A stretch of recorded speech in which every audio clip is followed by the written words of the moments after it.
Assalamualaikum warahmatullahi wabarakatuh. Perkenalkan, nama saya Danisra Yuningsi dengan NIM 2058110 dari kelas E Prodi S1 Pariwisata.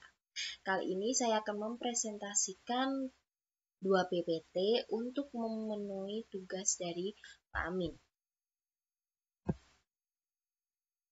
Yang pertama yaitu tes dan seleksi karyawan. Let's get start. Makna tes dan seleksi karyawan. Tes adalah penilaian yang dimaksudkan untuk mengukur pengetahuan, keterampilan, bakat, kebugaran fisik, atau klasifikasi peserta dalam banyak topik lain. Selanjutnya, seleksi adalah usaha pertama yang dilakukan perusahaan untuk memperoleh karyawan, kualifikasi, dan kompeten yang akan menjabat serta mengerjakan semua pekerjaan pada perusahaan. Intinya, makna tes dan seleksi karyawan adalah sebuah upaya yang dilakukan perusahaan untuk mendapatkan karyawan sesuai dengan kualifikasi dan kompetensi yang diinginkan oleh perusahaan. Selanjutnya, dasar-dasar pengetesan dan penyeleksian karyawan. Yang pertama ada rehabilitas. Rehabilitas adalah konsistensi dari nilai yang didapatkan dari orang yang sama ketika dites ulang dengan tes yang identik atau dengan bentuk berlainan dari tes yang sama. Contoh penerapannya yakni dengan memberikan tes yang sama beberapa hari kemudian lalu menghubungkan hasil tes pertama dan kedua. Selanjutnya validitas. Validitas adalah akurasi sebuah tes, wawancara, dan sebagainya mengukur apa yang diukurnya atau memenuhi fungsi yang mana tes tersebut dirancang untuk dipenuhinya. Nah, cara menunjukkan tes validitas, yakni ada 3. Yang pertama, validitas kriteria. Validitas ini memperlihatkan bahwa soal pada tes berkaitan dengan kinerja atau kriteria pekerjaan. Yang kedua, validitas isi, yakni memperlihatkan bahwa tes tersebut mewakili sampel yang layak dari isi pekerjaan. Yang ketiga, validitas gagasan, yakni mendemonstrasikan bahwa suatu seleksi mengukur suatu gagasan dan bahwa gagasan tersebut penting untuk kinerja yang berhasil. Yang terakhir adalah analisis utilitas, menunjukkan sejauh mana peningkatan mutu jika menggunakan tes dan tidak menggunakan tes dengan memperhatikan informasi-informasi yang diperlukan. Selanjutnya, tes kemampuan kognitif. Tes kemampuan kognitif ini ada 2. Yang pertama, tes intelijensi yang berhubungan dengan daya ingat, kemampuan numerik, pembendaharaan, dan kefasihan verbal. Tes ini proses kognitif yang berpikir, daya menghubungkan, serta kemampuan dalam menilai dan mempertimbangkan. Selanjutnya, kemampuan kognitif. Sebuah proses pada manusia yang terjadi secara internal di dalam pusat susunan syaraf sehingga seseorang dapat berpikir. Sehingga tes kemampuan kognitif ini sering dipakai dalam testing psikologi, seperti tes bakat dan kemampuan mental spesifik. Selanjutnya, tes kemampuan motorik dan fisik. Tes kemampuan motorik yakni sebagai kapasitas dari seseorang yang berkaitan dengan pelaksanaan dan peragaan suatu keterampilan yang relatif melekat. Contohnya ketangkasan jari, manual, dan reaksi. Selanjutnya, tes kemampuan fisik ini juga bertujuan untuk mengukur kemampuan fisik seseorang dengan contoh mengangkat beban dan stamina. Selanjutnya, mengukur kepribadian dan minat. Tes kepribadian bermaksud mengukur dan menilai aspek-aspek kognitif, artinya aspek-aspek yang bukan abilitas dan kepribadian manusia. Tes kepribadian ini biasanya mengukur aspek dasar tuh kepribadian pelamar seperti introversi, stabilitas, dan motivasi. Selanjutnya, tes minat. Menurut Crow 1973 mengartikan minat sebagai kekuatan pendorong yang menyebabkan individu memberikan perhatian terhadap objek yang merupakan individu, situasi, maupun aktivitas tertentu. Intinya, tes minat di sini diperlukan bahwa untuk melihat, untuk mencocokkan di mana minat pelamar tersebut untuk bekerja di pekerjaan yang sesuai dengan minatnya. Selanjutnya, melakukan investigasi latar belakang dan pemeriksaan referensi. Mengapa perlu? Untuk memverifikasi informasi pelamar dan untuk mengungkapkan informasi yang merugikan. Contohnya, yaitu dengan cara pertama, mengecek media sosial dan SDM. Media sosial bisa kita cek dari CV dari akun media sosial yang dicantumkan di CV pelamar tersebut. Yang kedua, menggunakan jasa informasi prapekerjaan. Di sini dengan adanya jasa ini, para pewawancara akan terbantu dengan adanya jasa informasi prapekerjaan. Yang ketiga, tes poligraf dan kejujuran.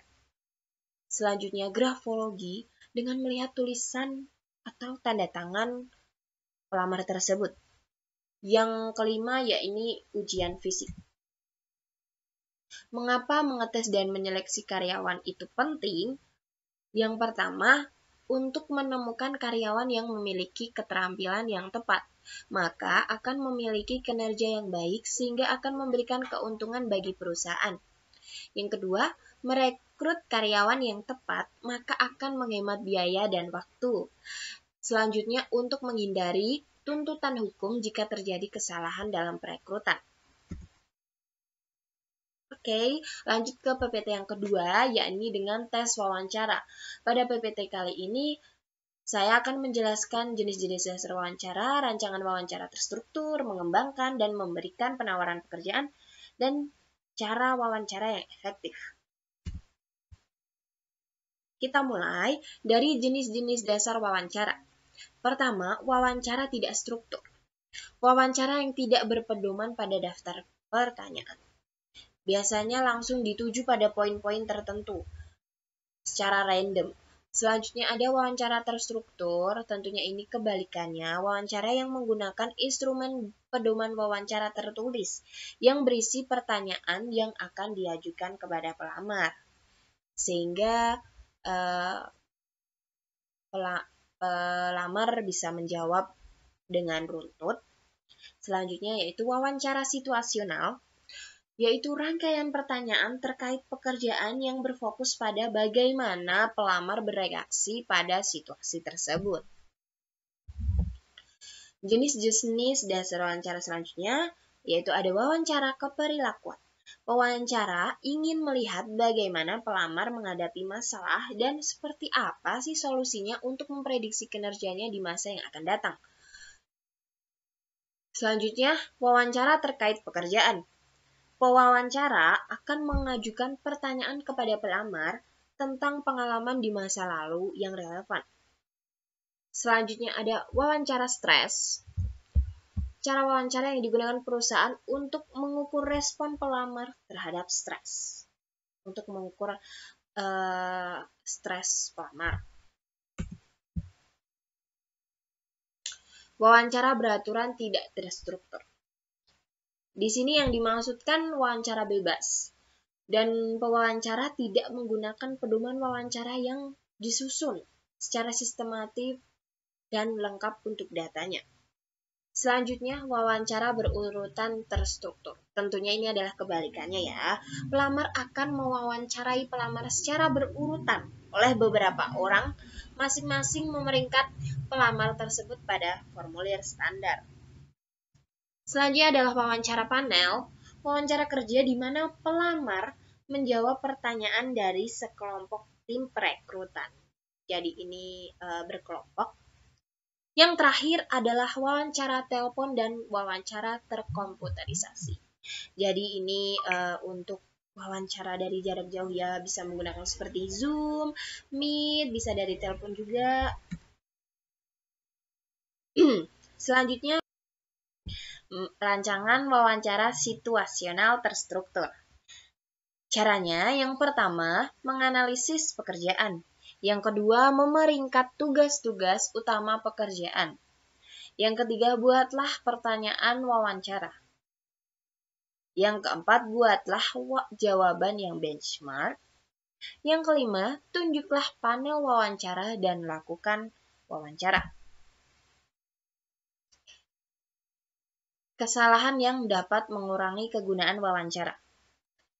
Kesan pertama, penilaian langsung. Wawancara sering melakukan ini, sering membuat kesimpulan ketika wawancara sudah berlangsung beberapa menit atau bahkan belum dimulai saat melakukan wawancara. Yang ketiga, wawancara tidak memiliki gambaran yang akurat. Persyaratan, pekerjaan, dan jenis kandidat terbaik untuk pekerjaan tersebut. Yang keempat, gangguan kandidat atau perbandingan dan tekanan rekrutmen. Yang kelima, tidak mengetahui apa yang dibutuhkan oleh pekerjaan tersebut. Dan yang terakhir, salah penilaian oleh wawancara. Karena mewawancarai satu atau lebih kandidat yang memenuhi syarat benar-benar buruk sebelum wawancara.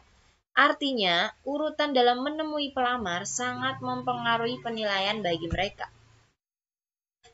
Ingat, ada pepatah, don't judge a book by the cover. Di sini bisa menjadi pedoman, jangan melihat dari penampilan para pelamar terlebih dahulu. Maka kegunaan wawancara inilah kita bisa melihat karakter dari para pelamar tersebut lebih dalam. Selanjutnya, perilaku nonverbal dan manajemen impresi. Yang pertama, perilaku nonverbal. Ini bisa dilihat dari tersenyum, menghindari tatapannya, dan tingkah lakunya dari para pelamar. Yang kedua, manajemen impresi.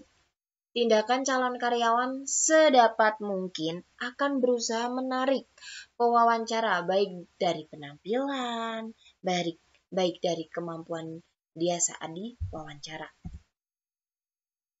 Mengembangkan dan memberikan penawaran pekerjaan. Yang pertama, bisa negosiasi baik dari gaji, tunjangan, dan tugas pekerjaan aktual. Dan selanjutnya surat kontrak kerja. Terima kasih, semoga hari Anda indah. Terima kasih, itu yang saya sampaikan. Mohon maaf jika ada salah kata. Wassalamualaikum warahmatullahi wabarakatuh.